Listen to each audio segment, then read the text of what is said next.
चुनावों के नतीजे जिस तरीके से निकल करके आए हैं और जिस तरीके से नेशनल कॉन्फ्रेंस की भारी जीत कश्मीर में और कांग्रेस की जो इंडिया अलायंस की जो जीत हुई है, इसके लिए डॉक्टर फारूक अब्दुल्ला साहब को, उमर अब्दुल्ला साहब को बहुत बहुत मुबारकबाद।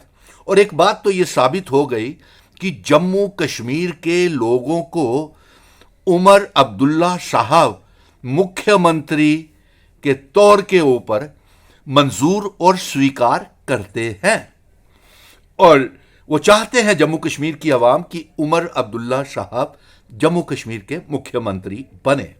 क्योंकि जिस तरीके से जम्मू कश्मीर की आवाम ने ये मैंडेट, ये जनादेश जो नेशनल कॉन्फ्रेंस को दिया है, इंडिया अलायंस को दिया है, इसके लिए जम्मू कश्मीर के लोगों को बहुत बहुत मुबारकबाद। और सबसे बड़ी बात तो यह है कि जो मेहनत 5 अगस्त 2019 के बाद, जो 5 अगस्त 2019 के फैसले के विरोध में हमने जो जंग का ऐलान किया था, आज ये साबित हो गया है कि जम्मू कश्मीर के लोगों ने, आवाम ने 5 अगस्त 2019 के फैसले को मंजूर नहीं किया है और इसीलिए भारतीय जनता पार्टी की हार हुई। इनके star campaigners, prime minister, home minister और यहां तक कि इनके प्रदेश के अध्यक्ष भी बुरी तरह से हार गए। और दूसरी बात यह साबित हुई कि हम जो जंग लड़ रहे थे, जो सड़कों से लेकर के सुप्रीम कोर्ट तक जम्मू कश्मीर की 1 करोड़ 30 लाख आवाम ने मेरे साथ जो जंग लड़ी, वो रियासत के दर्जे की वापसी और चुनाव करवाने की वापसी को लेकर के उनकी आज ये जीत हुई है। और मुबारक के बाद के हकदार ये हैं कि एक बहुमत की सरकार जम्मू कश्मीर की मेजॉरिटी गवर्नमेंट बनने जा रही है।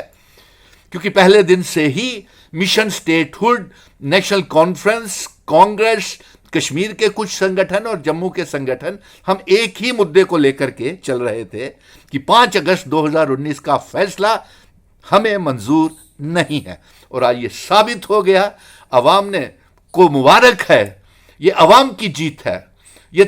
ये जो गलत फैसले 5 अगस्त 2019 के किए थे और उसके खिलाफ जो भारतीय जनता पार्टी की हार हुई है, उनके स्टार कैंपेनर्स की हार हुई है, ये दर्शाती है कि हम बिल्कुल सही है। और अब मैं नेशनल कॉन्फ्रेंस और बनने वाली सरकार को मुबारक देता हूं, उमर अब्दुल्ला साहब को, कि वो मुख्यमंत्री बनने वाले हैं और वो उसे जम्मू कश्मीर की आवाम पसंद करती है और देखना चाहती है एज ए चीफ मिनिस्टर।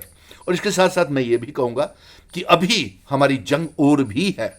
अभी हमें जम्मू कश्मीर के वो गलत फैसले जो 5 अगस्त 2019 को लिए हैं, उन्हें सबको वापस करना है। स्टेट सब्जेक्ट को वापस लाना है, रियासत के दर्जे को वापस लाना है, अपने स्पेशल स्टेटस को वापस लाना है। और यही नहीं, हमारे बुजुर्गों की विरासत, महाराजा हरि सिंह जी की रियासत और जिन शर्तों के ऊपर इल्हाक भारत के साथ हुआ है, वो वाली शर्तें लागू करनी है।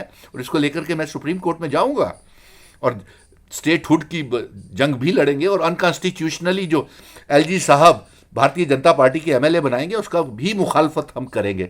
लेकिन आज खुशी है कि लोगों ने सही फैसला लिया और जम्मू कश्मीर के लोग उमर अब्दुल्ला साहब को मुख्यमंत्री स्वीकार करते हैं, मंजूर है और उनको देखना चाहते हैं। क्योंकि वोटिंग मेजॉरिटी सरकार और बहुमत मैंडेट जो है वो नेशनल कॉन्फ्रेंस और इंडिया अलायंस कांग्रेस को मिला है।